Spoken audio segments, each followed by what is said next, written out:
रहा है कि राम मंदिर चोरी से आपकी किस्मत यानी आपका भाग्य यानी आपकी राजनीति चमकने वाली है? 50 सेकंड में जवाब। देखिए, प्रभु हमारे आस्था के विषय हैं, राजनीतिक विषय कभी नहीं रहे, और हमने कभी भी प्रभु के नाम पे राजनीति नहीं की। हमने इतना भव्य के दर्शन मंदिर इटावा में बनाया है श्री अखिलेश यादव जी ने, लेकिन हम उस पर राजनीति कहां करते हैं? मंदिर भव्य बनाया है, वहां पूजा पाठ होती है, महादेव के देव महादेव का मंदिर है, वहां बजरंगबली का इतना बड़ा मंदिर उन्होंने गांव में बनाया बजरंगबली का, तो हम कहां राजनीति? हम राजनीति करेंगे किस पे? एक्सप्रेस वे बनाने पे, कंप्यूटर कैसे बच्चों को मिले, कैसे मेट्रो चले, कैसे मेडिकल कॉलेज चले, कैसे यूनिवर्सिटीज बने, कैसे यहाँ पे सारा जो व्यवस्था है, रोजगार, महंगाई, कैसे यहाँ पे महंगाई कम हो, रोजगार मिले, हम इसकी बात करते हैं। प्रभु के यहाँ पे गड़बड़ी हुई तो सबसे पहली आवाज समाजवादियों ने उठाई कि प्रभु के दान पत्र में जिस तरह की चोरी हो रही है, तो ये हमारे सनातनों की चोरी है। तालियां कि राम मंदिर के चंदे में चोरी हुई तो आपने आवाज उठाई, लेकिन राम मंदिर के दर्शन करने के लिए गए कि नहीं गए? वही जवाब दीजिए, क्योंकि मंदिर तो कई सारे हो सकते हैं, नोएडा में कई मंदिर है, दिल्ली में कई मंदिर है, अयोध्या में भी कई मंदिर होंगे, लेकिन रामलला की जन्मस्थली एक थी, एक है और एक ही रहेगी। वहां दर्शन करने के लिए गए या नहीं गए? देखिए सवाल यह है कि जैसे ही प्रभु के मंदिर में दान पात्र में गड़बड़ी की बात आई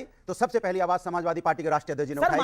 आगे बढ़ रहा हूं ना अनुराग भाई, लेकिन आप दर्शन करने के लिए कर रहा हूं, बता रहा हूं, क्योंकि हम समाजवादी लोग हैं, सनातनी हैं और पक्के सनातनी, और जो सनातनी होता है, सुनो, जो सनातनी होता है वो प्रभु को कण कण में देखता है। हमारे घर में जो मंदिर है, मैं उस मंदिर में जब बैठता हूं और अपना ध्यान यहां पे लगाता हूं ना, तो पूरी ज्ञान इंद्रिय और प्रभु यहां पे हमें दिखाई पड़ते हैं। ये हम सनातनी लोग हैं। हम तो प्रभु के, वहां गरीब कुटिया में लोग अपना कैलेंडर लगाता है ना, गरीब कैलेंडर, उस कैलेंडर में प्रभु की मूर्ति के सामने बैठता है, प्रभु उसको दिखाई पड़ते हैं। तो हम यही तो मैं कह रहा हूं, हमें कंकर कंकर में शंकर दिखाई देता है, लेकिन मैं फिर कहता हूं कुछ भी बदल सकता है, लेकिन रामलला की जन्मस्थली नहीं बदल सकती। ओके, गड़बड़ी हुई जैसे ही वहां पे चंदा में और वहां के दान पात्र में चोरी हुई तो कौन खड़ा हुआ? क्योंकि प्रभु को हम यहां से सोचते हैं, ध्यान लगाते हैं। प्रभु के यहां गड़बड़ी हुई तो आवाज हमने उठाई। बड़ी आवाज आपने बिल्कुल ओके। अब आपने ओपनिंग रिमार्क दिया, 2.5-3 मिनट बोले, लेकिन इंटरेस्टिंग बात यह है कि जिन्होंने राम मंदिर के खिलाफ केस लड़ा कौन थे?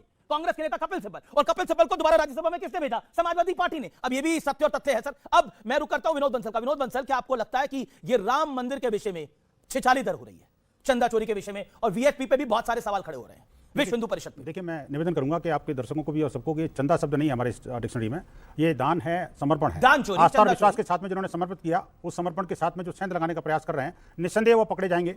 हम सबको पता है, विश्वास है उस शासन पर, प्रशासन पर और सरकार पर, कि वो सरकार है जो कि किसी को छोड़ती नहीं है।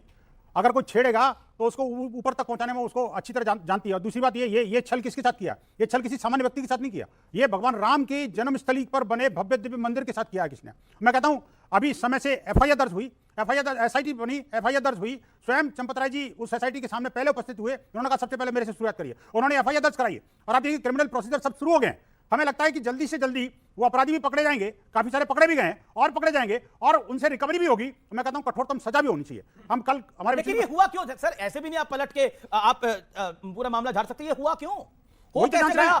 इन सब ने विश्वास के साथ दान दिया, आप दान करें, इन सब ने विश्वास के साथ दान दिया, लेकिन हुआ सबने दिया, मैंने भी दिया, सबने दिया। आज इस्तीफा दिया, इतने दिनों बाद क्यों नहीं पहले इस्तीफा दिया? क्यों नहीं नरेंद्र मिश्रा की जवाब देना पड़ेगा सर इसके ऊपर? ये देश के हिंदू समाज के साथ धोखा है। अगर राम मंदिर में चोरी हो रही है तो ये जवाब आपको देना पड़ेगा। देखिए, इस्तीफा किसी चीज का समाधान नहीं है, लेकिन जांच में सहयोगी बनना, जांच को निष्पक्ष रूप से करना, ये बहुत जरूरी है। मैं कहता हूं, देखिए, इस्तीफा देना किसी चीज का समाधान नहीं है अकेला, हालांकि इस्तीफा भी हो गया, आपने कंफर्म किया, लेकिन मैं कहता हूं कि इस्तीफा देना किसी का समाधान नहीं, समाधान है कि जांच में सहयोग देना। अपराधी को पकड़ा जाना। हुआ क्यों? ये हुआ क्यों? बस यही तो कह रहा हूं, हुआ क्यों? छुपाते रहे, डिनाई करते रहे उस बात को। एक गलती हो रही थी, उसको छुपाना भी तो गलती है। बिल्कुल, मैं कहता हूं अगर किसी ने छुपाया तो वही पकड़ा जाएगा। हमने सबसे पहले मांग की है कि जिसने छुपाया, जो जैसे जिसने राम मंदिर बनाने का क्रेडिट आपको है, यानी बीएचपी नहीं, हमें नहीं, हिंदू समाज का काम है, संतों के, लेकिन इस चोरी का भी तो डिस्क्रेडिट आपके पास जाएगा, ये मेरा सवाल है। नहीं, हमारी बात नहीं है, पूरे समाज के लिए कलंक है, मैं कहता हूं, और इसका समाधान जरूर मिलेगा। ओके, निकट अब्बास, राहुल गांधी जी तो अभी तक राम मंदिर के दर्शन करने के लिए नहीं गए, अगर गए हैं तो जानकारी दीजिए। अचानक राम मंदिर की चिंता कांग्रेस पार्टी को बहुत ज्यादा हो गई है। जिस कांग्रेस पार्टी ने राम मंदिर के रास्ते को रोका, एक बार नहीं कई बार रोका। 2019 के लोकसभा चुनाव से पहले जब सुप्रीम कोर्ट में था, ऑनरेबल सुप्रीम कोर्ट में था, तो कपिल सिब्बल जो तत्कालीन कांग्रेस में होते थे, उन्होंने बोला कि राम मंदिर का फैसला रोका जाए, नहीं तो 2019 के चुनावों में फायदा होगा। फायदा तो क्या होना था? कांग्रेस की 40 सीटें आई। अमीश भाई, पता है क्या हुआ है? नहीं, सुनिए, मैं आपके बीच में नहीं बोली, किसी के बीच में नहीं बोलती। राम मंदिर के चंदा घोटाला भारतीय जनता पार्टी के गले की हड्डी बन गई है। आपने कहा, सही कहा, ना ये कांग्रेस के पीछे छुप पा रही, ना इतिहास के पीछे छुप पा रही, और ना ही नेहरू जी को कोस पा रही है। और इत्तेफाक की बात है कि अब तो देश में महमूद गजनी भी नहीं है, तो अब मोदी जी बताएं और भारतीय जनता पार्टी बताए कि आज भारतीय जनता पार्टी की सरकार में राम मंदिर में ये घोटाला और चोरी हो रही है, तो हो कैसे रही है? श्रद्धालुओं ने, आज श्रद्धालुओं की बात करते हैं। राहुल गांधी जी ने तो कण-कण में, आज के भारत के युवा के कण-कण में, उसके दिल में, उसके अस्तित्व में भगवान राम को देखा है। इसीलिए जितने बच्चों ने आत्महत्या करी उनके लिए सवाल उठाए, लेकिन सरकार नहीं बोलती। लेकिन आज राम मंदिर पर चर्चा हो रही है। राहुल गांधी जी वैसे तो विदेश में है ना? सुनिए राहुल जी वैसे तो विदेश में ही है। अमीश भाई आज डिटेल नहीं होती है। डिटेल क्या कर रहा हूं? आपने बोला राहुल गांधी जी ने विषय उठाया, मैं तो वैसे विदेश में है ना, मैं तो जानकारी ले रहा हूं। नहीं सुनिए, आज बात प्रभु श्री राम की। आज बात ये है कि जो हम जहां पे जितने लोग बैठे हैं आपके सामने, राहुल जी की बात करना, बात को डिटेल कर रहे हैं। बीच में टोकने से क्या होगा? टोक नहीं रहा मैं तो सवाल का जवाब तो हाँ, सुनिए। बिल्कुल, जवाब 40 सुनिए। सेकंड इतने बच्चे बैठे हैं, हिंदू लोग हैं, राम मेरे को भाई नकारने वाले बैठे प्रभु हैं। श्री राम भगवान बोल रहे हैं, श्री राम बड़ी में बात है। आस्था रखने वालों ने करोड़ों रुपया दान दिया था, जी। पर प्रभु श्री राम के चरणों में अपनी आस्था से दान दिया था। नाक के नीचे से, मोदी जी और योगी जी के नाक के नीचे से 200 करोड़ रुपए गायब। और कुछ फैक्ट्स बोलना चाहती हूँ। ये वही राम मंदिर है जिसमें 18 करोड़ का सर्वेलेंस नेटवर्क है। ये वही राम मंदिर है जिसमें 110 सीसीटीवी कैमरा है, जिसमें 10 करोड़ की लागत लगी। ये वही राम मंदिर है जिसमें एक्सेस कंट्रोल सिस्टम में 9 करोड़ रुपए लगे। और यही वही राम मंदिर है जिसमें 38 करोड़ की वो हाईटेक वाली इक्विपमेंट लगा रखी है सर्वेलेंस में। लेकिन आज भी पता नहीं है, ऐसा लग रहा है भारतीय जनता पार्टी के नेतृत्व में और वो सीसीटीवी कैमरा जो लगाए गए वो श्रद्धालुओं पे नजर रख रहे हैं। ठीक है चोरों पे तो इन्हें नहीं आखिर 10 नहीं, अब आपने 2 मिनट बोला। ओके, अब मुझे एक सेकंड, विवेक जी आप भी बोलिए, फिर मैं आखिर में आपकी बात आऊंगा। आचार्य जी, विवेक जी आप वैसे तो नास्तिक हैं, आप कई बार बोल चुके हैं, लेकिन राम मंदिर के चंदे की, दान की, चोरी की तकलीफ सबसे ज्यादा आपको है। ऐसा लग रहा है सबसे ज्यादा दिल में दर्द आपके है। मैं क्या करूं सर, आचार्य जी महिला नहीं है, लेकिन महिलाओं का सबसे बड़ा दर्द इन्हीं के दिल में है। आचार्य जी महिला नहीं है, क्या कर सकते हैं? अब ये तो हम कई चीजें नहीं है। ये क्या हुआ? ये मैं क्या तो बता आचार्य रहा जी हूं, महिला ये नहीं है? नहीं, मैं तो कह रहा हूं ना, ये जरूरी नहीं कि ये हम कुछ हो। कल की पीठाधीश्वर है, हाँ, बिल्कुल। उनको लेकर आप इस तरह का मजाक उड़ा नहीं, सकते हैं। कोई मजाक नहीं उड़ा। यही कोई मैं तो एक- मौलवी, मौलाना या फादर खड़ा होता देखिए, तो कोई मजाक आप बोलते नहीं ये बात है। नहीं, कैसे बोली आपने ये बात? नहीं, क्यों नहीं बोल सकते भाई? क्यों नहीं बोल सकते? हम उनका सम्मान करते हैं, हम तो यही बता रहे हैं। ये जरूरी नहीं कि हम हो तो गया, वो मानसिकता यहाँ पे कम से हो गई है। कम वो कल की पीठाधीश्वर है, कमाल है उसका सम्मान भाई, करिए। मैं- इसीलिए बोल रहा हूं। नॉर्मली बहस में नहीं आते, तो इसीलिए बोल रहा हूं। नाम की बात अरे हुई भाई, है, भाई, नाम की भाई। मर्यादा की बात हुई है। मेरे खास निमंत्रण में आए आचार्य प्रबोध कृष्ण पे आए हैं वो, हमें खुशी है कि वो आए हैं, हम उनका सम्मान करते हैं। लेकिन मैंने सम्मान कुछ तो गलत नहीं करते हैं, लेकिन माफी मांगो ना। किस चीज की माफी मांगू? जो आपने बोला है। हमने क्या बोला? ऐसे कैसे बोल दिया आपने? अरे भाई अब तो हंसी मजाक भी नहीं क्या चलेगा। बोला ना, बताओ ना। हंसी मजाक? ये हंसी मजाक क्या होती है? करोड़ों लोग देख रहे हैं इसको, हंसी मजाक बोल रहा है। Point taken sir. Let Vivek make your point. आप अपनी बात को 50 सेकंड में रखिए, क्योंकि मर्यादा पुरुषोत्तम भगवान राम के मंदिर की बात है, पूरी मर्यादा के साथ होगी। मेक योर पॉइंट, फिर आचार्य जी का जवाब आएगा। वो देखिए मर्यादा वाले बैठे हो कोने में, वो खड़े हुए हैं।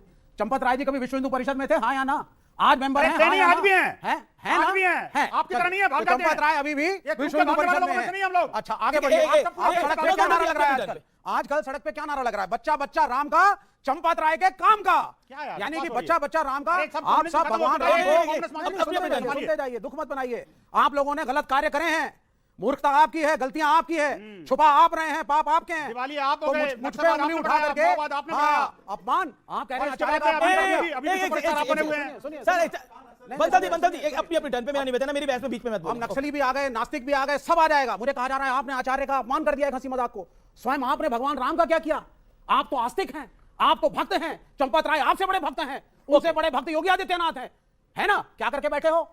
मुकाला करके बैठे हो। 5 लाख चोरी करी लोगों को क्या कर रहे हैं? आपके कम्युनिस्ट मोरल अपराइट आपका होते, बोलने का अधिकार नहीं है मॉरली आपको। अपराइट होते। अरे कम से कम ये तो जैसे ही ये- इलेक्शन लगा था, एक सेकंड, करने वाले नहीं। सर, अपनी टर्न पे। चाहिए था, खुद रिजाइन करना चाहिए था, मॉरल अपराइट होना पर चाहिए था। रिजाइन तो करा। न्यास, अरे रो रो के पीट के एसआईटी एफआईआर बहुत देर हो गई, आते बहुत देर हो गई आते आते। दोस्तों, अगर आपको हमारा वीडियो अच्छा लगा हो तो चैनल को सब्सक्राइब करें।